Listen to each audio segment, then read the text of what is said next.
জুলাই সনদ বাস্তবায়ন করবেন। প্রিয় এক মিনিট, আগে জুলাই সনদ বাস্তবায়ন করেন, গণভোটে বাস্তবায়ন করেন। শুনতে চাচ্ছেন কথা, ওই পরিবারের কথা কেউ করতেছেন না এখানে।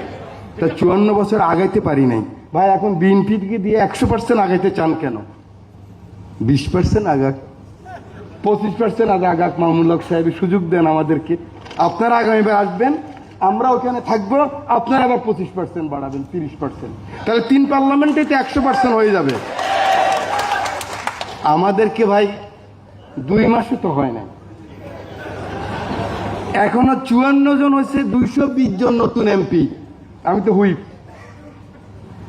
80 জন আমাদের মাত্র, 77 জন কুরআন জমাতের মিলাইয়া 4 জন। আগে এক মিনিট, আগে জুলাই সনদ বাস্তবায়ন করেন, গণভোটে বাস্তবায়ন করেন। শুনতে চাচ্ছেন কথা, ওই পরিবারের কথা কেউ করতেছেন না এখানে। ঠিক আছে, এখানে শহীদ পরিবার আছে, আপনি কোন দোষে শহীদ পরিবারের কথা বলেন নাই? আপনি 3,000 আহত কথা বলেন নাই। এদের কথা এদের জন্য প্রোগ্রাম হচ্ছে। আমাদের মনে অনেক জ্বালা আছে, আপনাদের মিষ্টি মিষ্টি বক্তব্য শুনতে আপনার জন্য আসেনি। আগে কি করবেন এটা বলেন।